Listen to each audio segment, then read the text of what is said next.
উচ্চ মাধ্যমিক 2024-এ ইংরেজি পরীক্ষাতে টেক্সচুয়াল গ্রামার হিসেবে তোমরা অনেকে চিন্তায় আছো। এখানে আমাদের ভয়েস চেঞ্জ করতে হয়, ন্যারেশন চেঞ্জ করতে হয়, জয়নিং করতে হয়, স্প্লিটিং করতে হয়, অ্যাফার্মেটিভ নেগেটিভ আছে। এগুলোর পাশাপাশি একটা ইম্পর্ট্যান্ট আইটেম হচ্ছে ডিগ্রি চেঞ্জ। তো ডিগ্রি চেঞ্জ কিন্তু এবছর আসার সম্ভাবনা খুব বেশি রয়েছে। তো কটা ডিগ্রি করলে হবে? তো আমি তোমাদের বলবো মাত্র 5টা ডিগ্রি রেডি করে রাখো। ডিগ্রি চেঞ্জ সব বছর দেয় না, প্রত্যেক বছর কিন্তু ডিগ্রি চেঞ্জ আসে না। তো যদি এবছর 2024 সালে টেক্সচুয়াল গ্রামারে ডিগ্রি চেঞ্জ পড়ে, তাহলে আমি হলফ করে বলতে পারি এই 5টা ডিগ্রির মধ্যেই কিন্তু আসবে। তো সময় নষ্ট না করে 5টা ডিগ্রি চেঞ্জ একটু শুনে নাও, সহজে মনে থেকে যাবে। আর যদি ডিগ্রি চেঞ্জ পরীক্ষায় আসে তোমরা কিন্তু সহজে লিখতে পারবে। একের দাগে কোশ্চেন হচ্ছে October is the best time, এটাকে পজিটিভ ডিগ্রি করতে হবে। তো এর উত্তরে আমরা লিখব no other time is as good as October. আর দুয়ের দাগে হচ্ছে I am not as attractive a travelling companion as the one who just left, এটাকে কম্পারেটিভ ডিগ্রি করতে হবে। মানে যে একটু আগে নেমে গেল তার মতো আকর্ষণীয় সঙ্গী আমি নই। তার মানে যে একটু আগে নেমে গেল সে বেশি আকর্ষণীয় ছিল আমার থেকে। তাহলে আমরা উত্তর লিখব the travelling companion who just left was more attractive than I.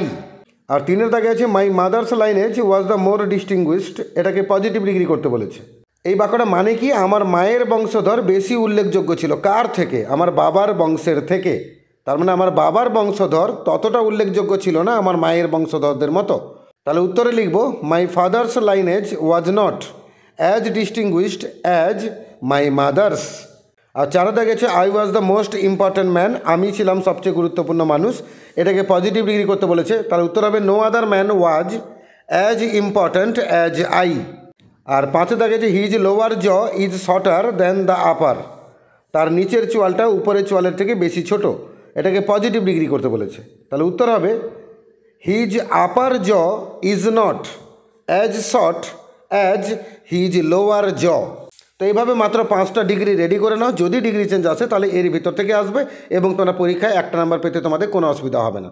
এছাড়া টেক্সচুয়াল গ্রামারের সাজেশন একটা ভিডিও আমার চ্যানেলে আছে, আমার চ্যানেলে ঢুকে পড়ো, প্লেলিস্টকে ক্লিক করো, ক্লাস 12-এর ভিডিও বার করো, মাঝখানে মাত্র 30খানা গ্রামারকে দিয়ে একটা সাজেশন ভিডিও দেওয়া আছে। ওই 30টা গ্রামার করলে কিন্তু তোমরা 6টা গ্রামারের মধ্যে 4টা গ্রামার পেয়ে যাবে। এছাড়া লং কোশ্চেন সাজেশন ভিডিও পেয়ে যাবে। এসএকিউ সাজেশন মাত্র 50টা এসএকিউ দেওয়া আছে, সেটা সাজেশন করা ভিডিও পেয়ে যাবে। এছাড়াও এই নিত্য প্রয়োজনীয় দ্রব্যের মূল্য বৃদ্ধি মানে high prices of essential commodities, এটাকে নিয়ে একটা এডিটোরিয়াল লেটার আসার সম্ভাবনা রয়েছে।